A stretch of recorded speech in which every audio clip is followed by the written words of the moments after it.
بلال کو یونیورسٹی میں ایک لڑکی سے پیار ہو گیا تھا۔ وہ بلال کی کلاس فیلو تھی۔ جس بینچ پر بلال بیٹھتا تھا وہ اس سے آگے والے بینچ پر بیٹھا کرتی تھی۔ بلال اس کی زلفوں کا اسیر ہو چکا تھا۔ تڑپ تھی کہ روز بروز بڑھتی جا رہی تھی۔ بلال اس سے اپنے پیار کا اظہار کرنا چاہتا تھا مگر اظہار کر نہیں پا رہا تھا۔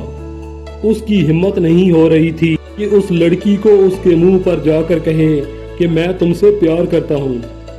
ایک دن کلاس میں بیٹھے تھے، اس لڑکی کو کسی کام کے سلسلے میں کلاس سے باہر جانا پڑا۔ وہ اپنی کتابیں اسی بینچ پر رکھ کر باہر چلی گئی۔ بلال کو ایک ترکیب سوجھی۔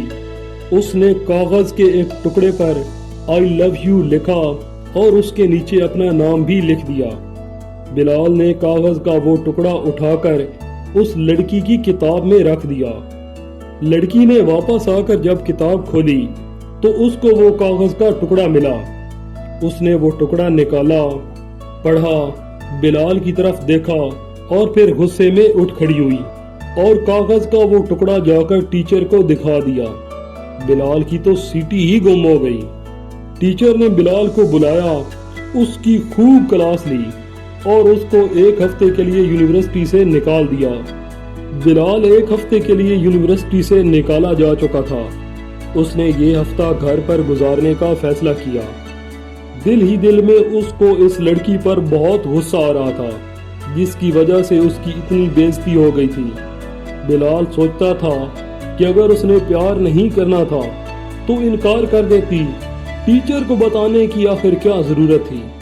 ادھر اس لڑکی کے دل میں بھی یہ بات آ رہی تھی کہ اس نے بلال کے ساتھ اچھا نہیں کیا ہے، اس کو ایسا نہیں کرنا چاہیے تھا۔ وہ یہ سوچتی رہی اور اس کے دل میں بھی بلال کے لیے محبت جاگ اٹھی۔ ایک ہفتہ بعد جب بلال یونیورسٹی آیا تو اس لڑکی نے بھی آئی لو یو لکھ کر کاغذ بلال کی کتاب میں رکھ دیا۔ لیکن ایک سال گزر گیا، بلال نے اس کا کوئی جواب نہ دیا، کیونکہ پورے سال میں اس نے کتاب کھولی ہوتی تو اس کو پتہ چلتا کہ اس کا کاغذ پر لکھا ہوا آئی لو یو کا ٹکڑا کتاب میں پڑا ہے۔